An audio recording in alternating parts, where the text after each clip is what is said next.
One of the men laughed. Azuka the Great, you are strong and wealthy. Yes, we agree. But you know Amoge will never leave Dike for anyone. So tell us, how do you plan to add her to your collection?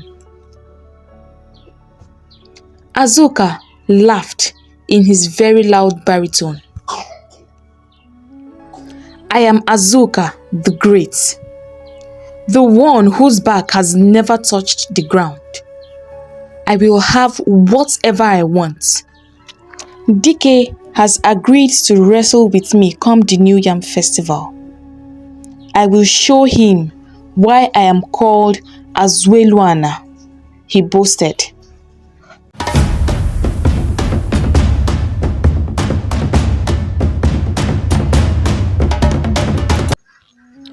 Once upon a time, situated in the heart of the eastern parts of Nigeria, lay a big and prosperous village named Ndiowu. Its land was rich and boasted of bountiful harvests. Its people, a peaceful and happy folk.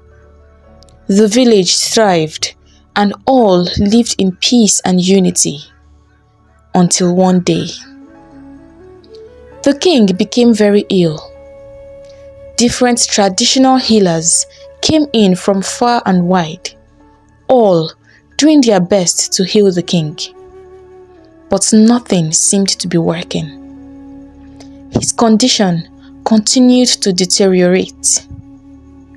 One day, he slept and journeyed to the great beyond.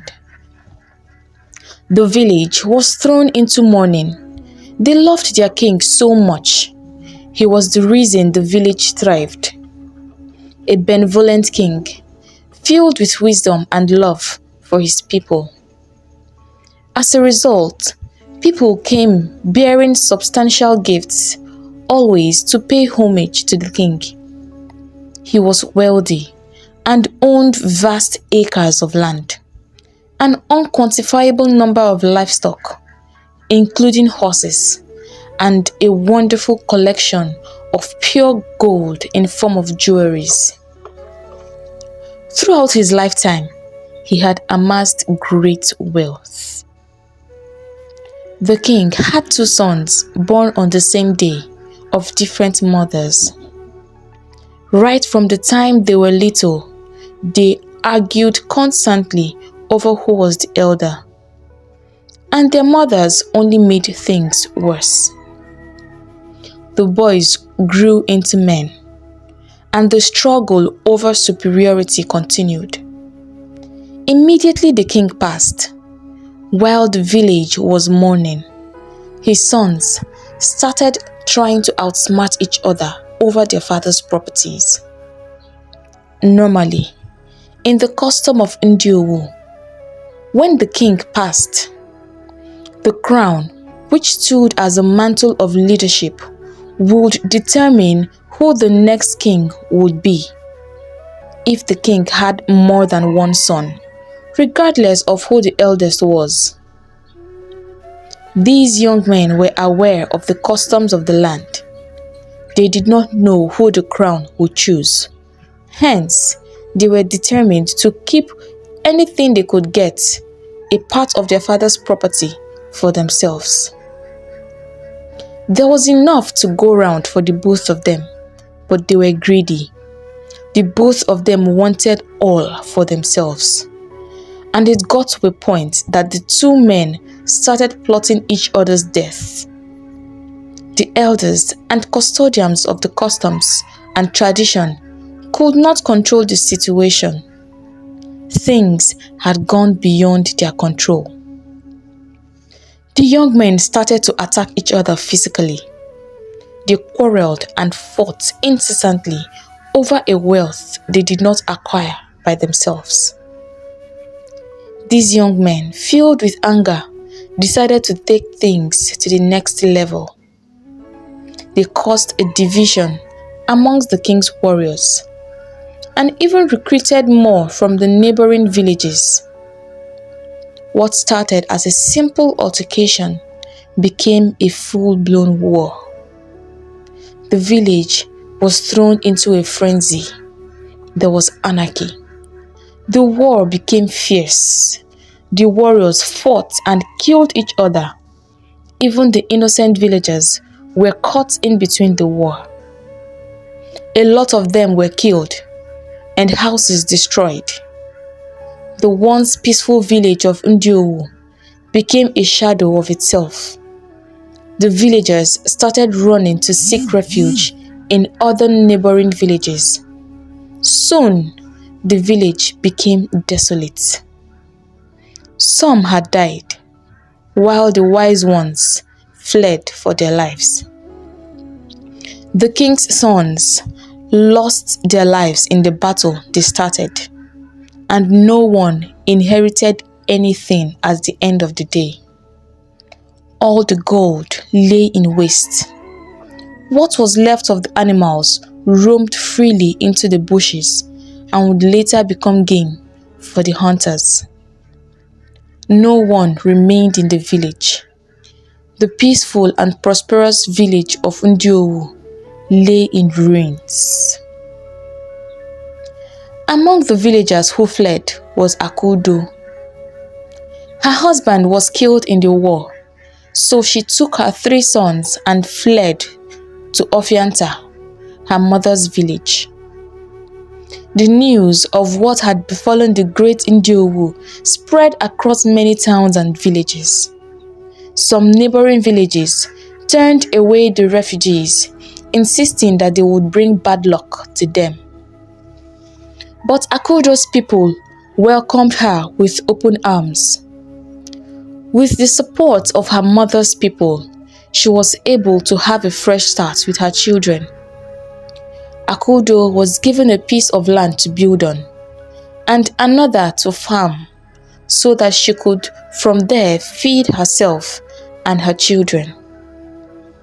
The people of Ofianta accepted Akudo and her children as their own.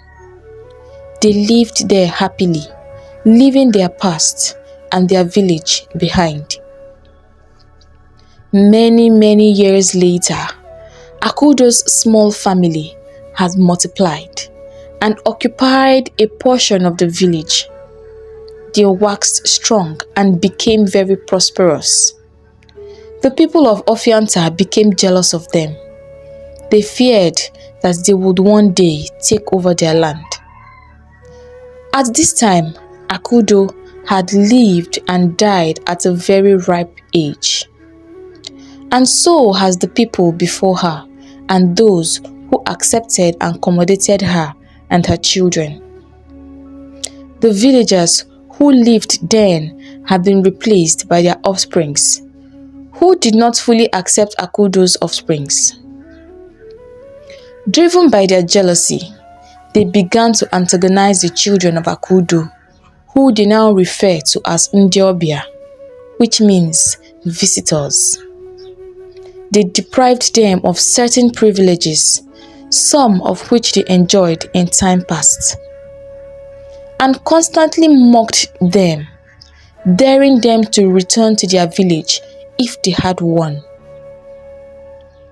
Despite all the ridicule they faced, the children of Akudo continued to prosper and multiply. Amongst Akudo's great-great-grandchildren was a handsome young man named Dike. He was not only handsome, he was strong and also a skilled hunter. He loved the forest and found solace there. On many occasions, as he wandered the forest, he had been attacked by wild animals, but he defeated and killed them all with his bare hands.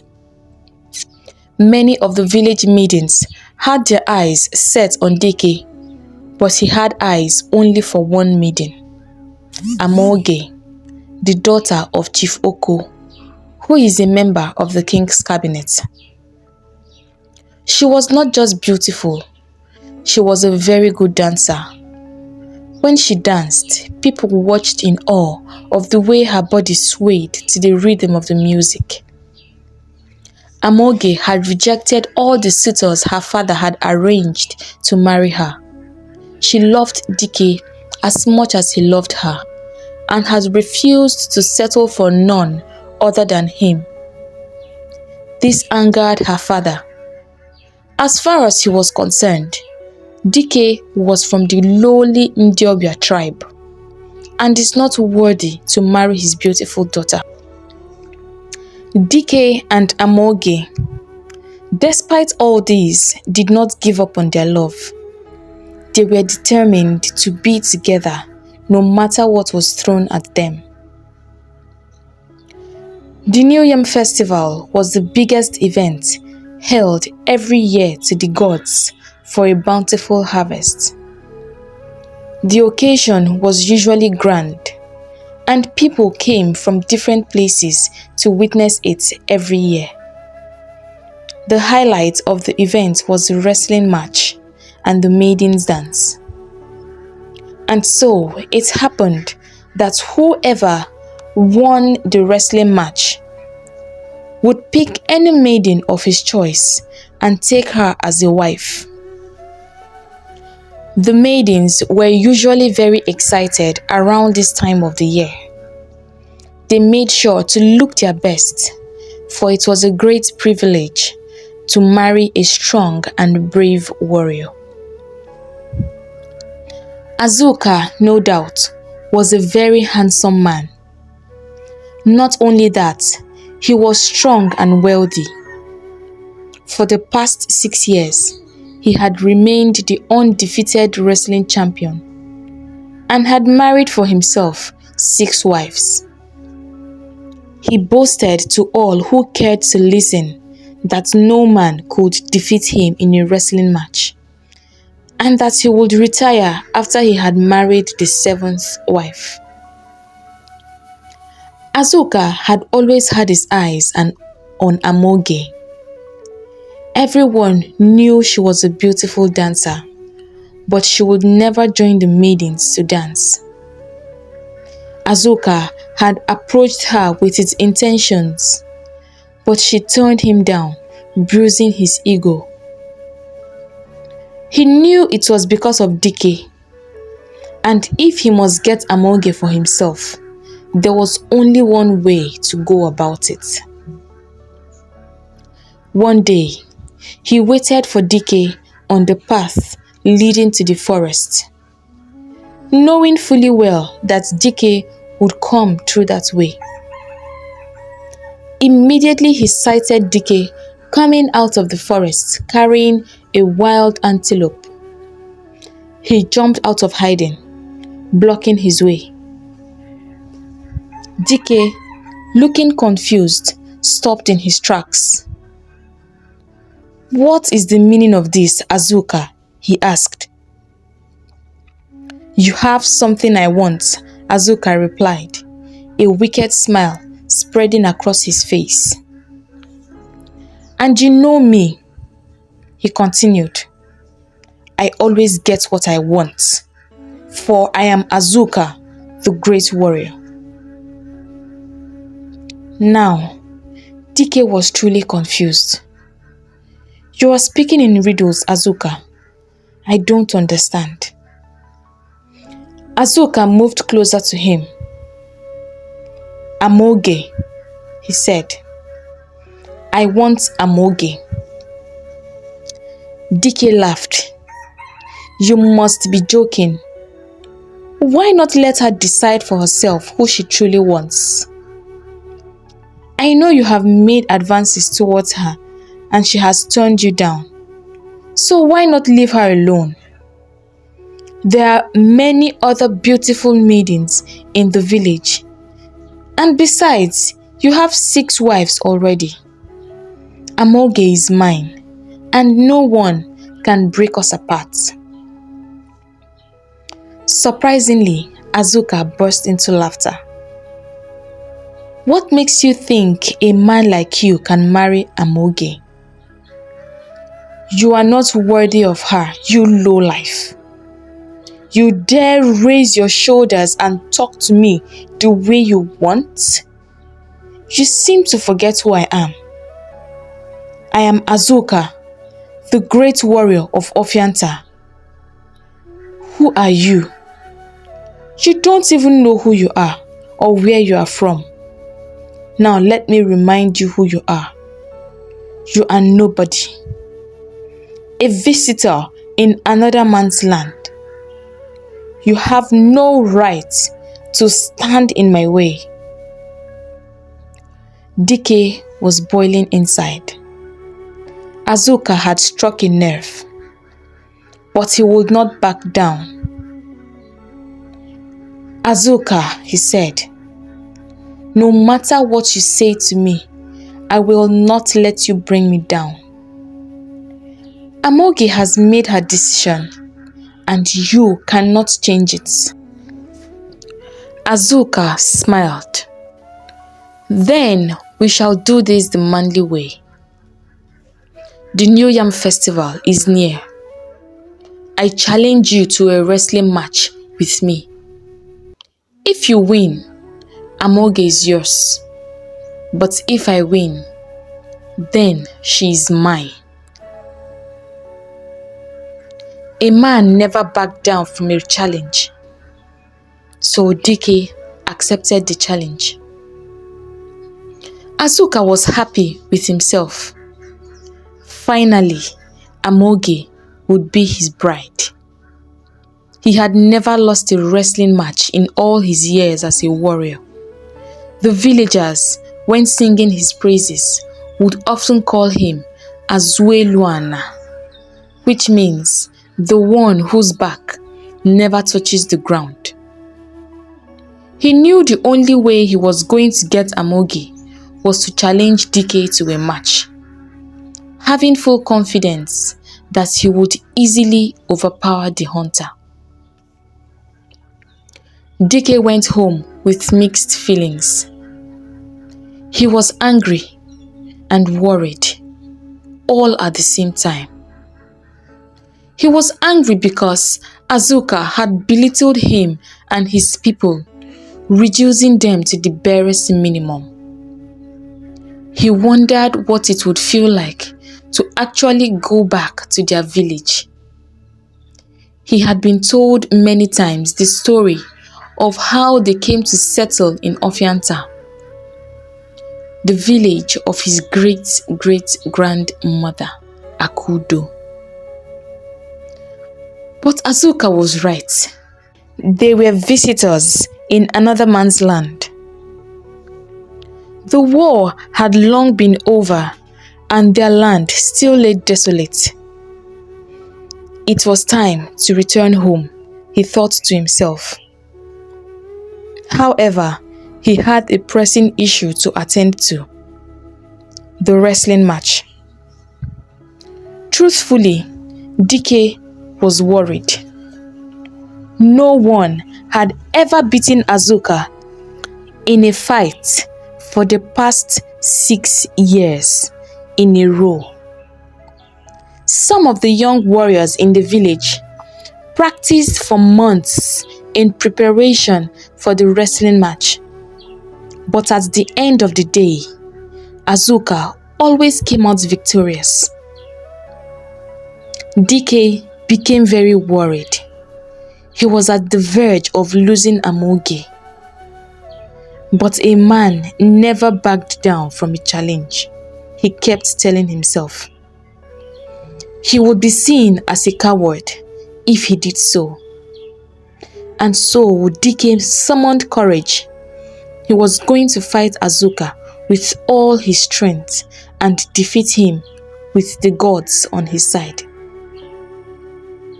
Meanwhile, Azuka continued to gloat after his encounter with Dike. He went straight to the spot at the village market where the young men gathered in the village to drink palm wine. As soon as he arrived, they started singing his praises, and he began to swell with pride. Their praise filled his head, and he began to announce all that he would soon add the beautiful Amoge to his collection of women. One of the men laughed. Azuka the Great. You are strong and wealthy. Yes, we agree. But you know Amoge will never leave Dike for anyone. So tell us, how do you plan to add her to your collection? Azuka laughed in his very loud baritone. I am Azuka the Great, the one whose back has never touched the ground. I will have whatever I want.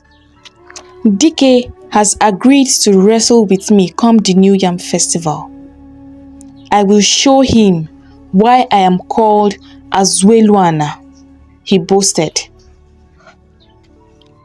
The young men, who had already drank to their fill, danced around him, singing his praises. As much as they secretly hated Azuka's guts and hoped he would one day be defeated, they were with him on this one. There was no way they would sit and watch a man from another village, whom they had given shelter and fed, defeat them in their own land. And to crown it all, take away the one maiden they all desired. The news of the upcoming match between Azuka and Dike spread like wildfire. It was on the lips of everyone, and they all anticipated the match, even though they already knew who the winner would be. The happiest person to hear this news was Chief Oko, Amoge's father. His heart was filled with joy. Finally, his daughter would be married off to a man who was befitting of his status. A strong warrior, the mighty Azuka. He smiled to himself. On that day, he would sit at the front row and watch as Azuka defeated Dike. The news soon reached Amoge's ears. Fear gripped her immediately. Dike wrestling at the New Yam Festival meant that she too must dance. However, she was not worried about the dance. She was afraid that Azuka would win as usual. And then she would be forced to marry him. The thought alone made her sick. She could not stand the man. He was just too proud, and he already had 6 wives. Besides, she was in love with Dike and could not imagine living her life without him. Amoge decided to approach Dike. Perhaps she would be able to persuade him to forget about the match. But Dike was not having it. I understand your fears, my love. But you know I cannot do that. What kind of man will that make me? Can you even be proud of me after that? I may be everything, Amoge, and anything they say I am. But I am not a coward, Dike replied. Amoge knew he was right, but her worries kept nagging her. Dike, what if he wins? She asked, her face edged with worry. Dike moved close to her and held her hands. Let's look at this on the bright side, he replied. Your father has sworn he will never let you be my wife. But see, if I am able to defeat Azuka, then I can proudly choose you as my wife. And there is nothing your father would be able to do at that point. Tradition is tradition. The thought was appealing to Amoge, but one thing still bothered her. "So how do you plan to defeat Azuka?" she asked. Dike smiled, staring into her face. "Azuka has strength, but lacks skills. I am a hunter. I have skills, speed, and strength. I have fought wild animals in the forest and killed them with my bare hands. I know Azuka is not an animal. All I'm saying is that by the power given to me by the gods, I shall face Azuka and I shall defeat him." Amoge looked at him tenderly. He was willing to go all this length just to fight for their love. What more could the maiden ask for? All she needed was for her to have faith in him and support him. She smiled at him. "May the gods be with you, my love," she said, her heart swelling with pride for him. Over the next few days, the village bustled with activities. The festival was close, and so the villagers, in preparation for the festival, readied their colorful attires. The maidens, in a bid to outshine each other, bought new clothes and beads to adorn themselves with. They were all excited and anticipated the day of the festival. This year's festival was going to be extra special and intriguing because for the first time, a man from the Indiobia clan would be participating in the wrestling match. And more interestingly, the fight was happening over a maiden. They all could not wait to see how it would unfold. Meanwhile, Azuka continued to boast of his prowess in battle. But deep down, he had begun to panic. Since the day he challenged Dike and his people had not uttered a word. Their silence had become disturbing, and he felt threatened by it.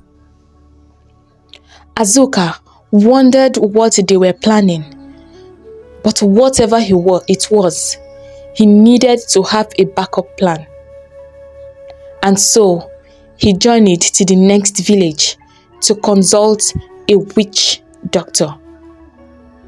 He needed a strong charm to make him more powerful.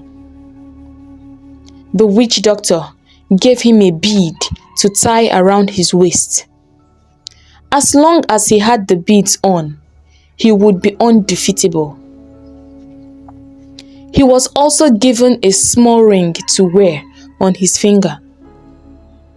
One blow to the opponent's head would take him down.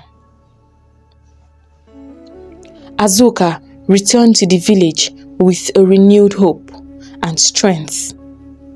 For sure, he was going to destroy Dike. Azuka forgot that Dike was a hunter. A hunter usually wandered into the depths of the forests and always encountered spirits along the way, both good and bad spirits. Therefore, they were always fully spiritually fortified. Dike's grandfather was well knowledgeable about spiritual fortification.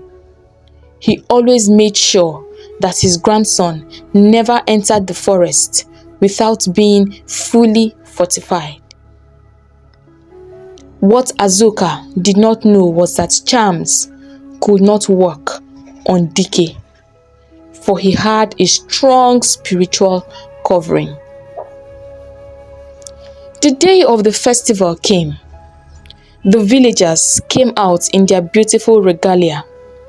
The maidens all looking beautiful in their beautiful attire, adorned with beautiful beads and ornaments.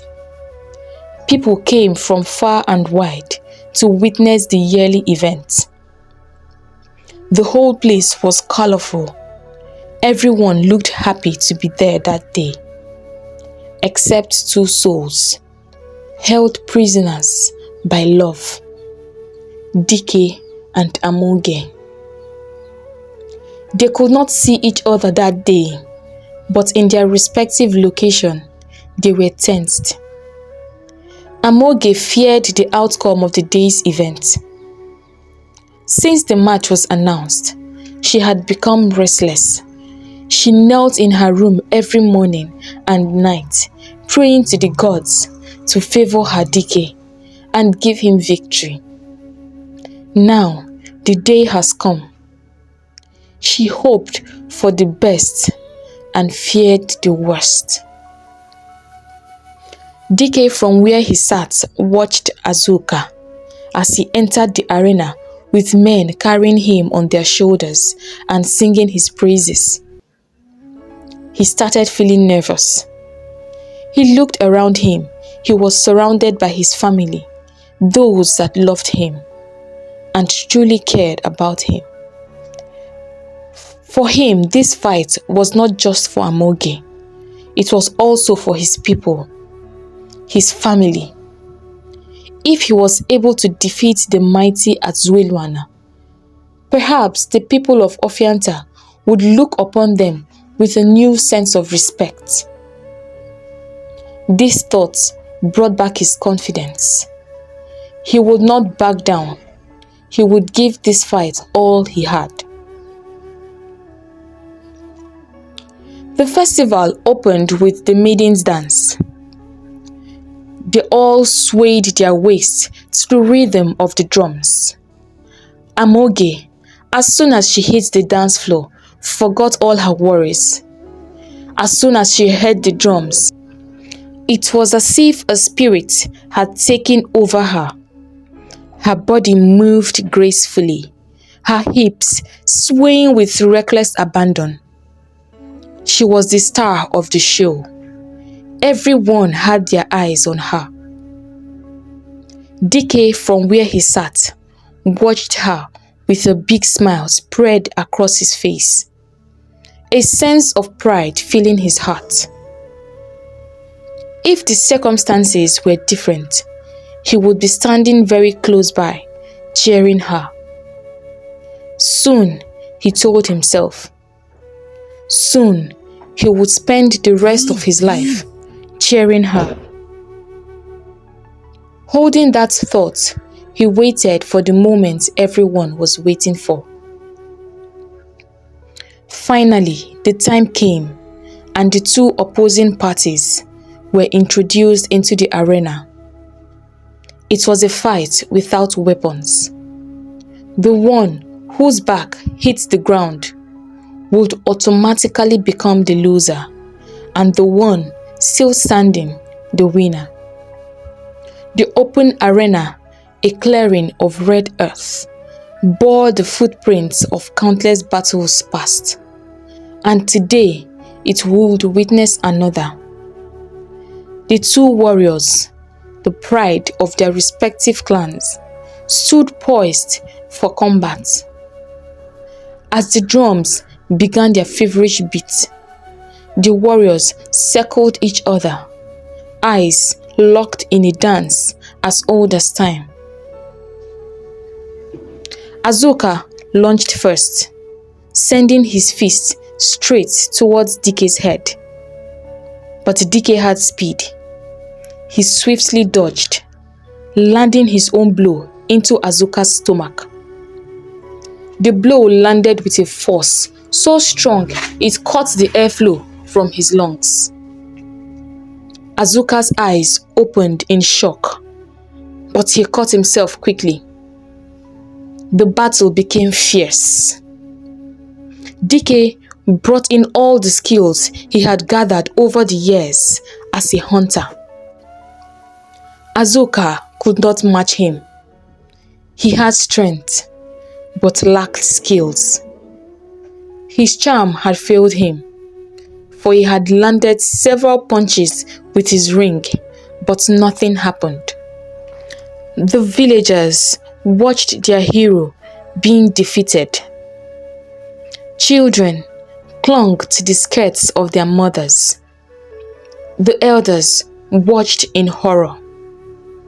Dike's people cheered their own, and the young ones, the future warriors, watched with wide-eyed wonder. Dike fought with all his might. Azuka had lost his confidence. He had faith and strength in his charm, and both had failed him. He rushed towards Dike with his last strength. But Dike, with a surge of strength, bent and caught him mid-launch. He lifted Azuka, and for a brief second, they were suspended in time. Two figures against the backdrop of the setting sun. And then, with a decisive motion, Dike brought Azuka down to the ground.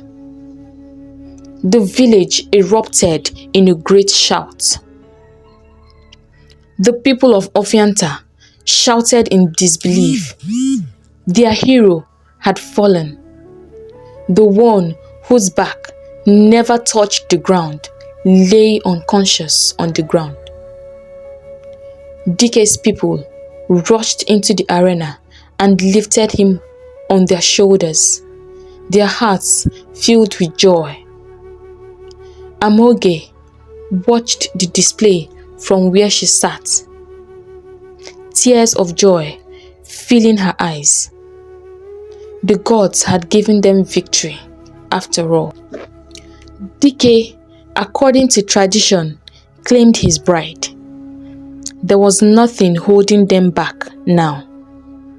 Her father was embittered, but he had no choice but to give his daughter to the winner in marriage. Dike's victory did not sit well with the people of Ofianta. In fact, it only fueled their hatred for them. They started attacking Dike's people randomly. They attacked their farms, destroying their crops. They scattered their goods displayed in the market and beat the young boys in the playground. Things were getting out of control. The visitors could not take it any longer, and so Dike called for a meeting. In the meeting, it was agreed that it was time to find their ancestral home and return. Dike selected some able-bodied men, and together they journeyed in search of their village. Surprisingly, it was not too far from Ofianta. It was just about 3 villages away. It took them about 7 days, but they finally located their land. At least, what was left of it. The land remained desolate. Big trees had covered the place. The village had become overtaken by big bushes. As they wandered these bushes, they could see the dilapidated huts, different items scattered here and there. They even found what looked like human bones scattered about. They assumed they belonged to the men who had fought in the time past. They came to an open space with a very few trees and small dry grasses. It was the village square. The king's palace stood tall in front. It was built with rocks, so it was able to stand tall all these years. However, all the mud fences were dilapidated. The men stood looking out in disbelief. The stories were true after all. They were home, but a lot of work needed to be done. The 7 men started working immediately. They started out by clearing the village square. Luckily for them, it was the dry season and most of the grasses were dying, so the task was not a very difficult one. The men alone could not do all the work, so after they cleared the village square, they set up temporary shelters and then returned to Ofianta. They cleared the path as they went. They would go back and bring their people home. Finally, they would all be where they belonged. After the men returned, the visitors started planning their return. The elders went to the king to thank him for their hospitality. They also informed them that they would be returning to their homestead. The people of Ofianta received this news with joy. They were happy to see them go because they already felt threatened by their success and were jealous of them. Dike led his people back to Ndiowu, their real home. It took them a while, but they finally rebuilt their village and it stood once again. The elders made Dike their new leader and he was crowned the king of Ndiowu. The beautiful Amoge became the queen and took her place beside her husband. It was decided amongst themselves that every young man above the age of 16 would swear an oath before the gods. Any man who ever raised his sword against his brother would be struck down by the gods. As time passed, it became a tradition among the people of Ndiowu. This they did to maintain peace and make sure that the past does not repeat itself. As the news of their return spread across the villages, others who had also fled and dwelled in different villages started coming back home. And once again, the people of Ndiowu flourished. Their crops grew and yielded bountifully. King Dike and Queen Amoge ruled the people with love and kindness. Their love continued to wax stronger and they brought forth children, both male and female.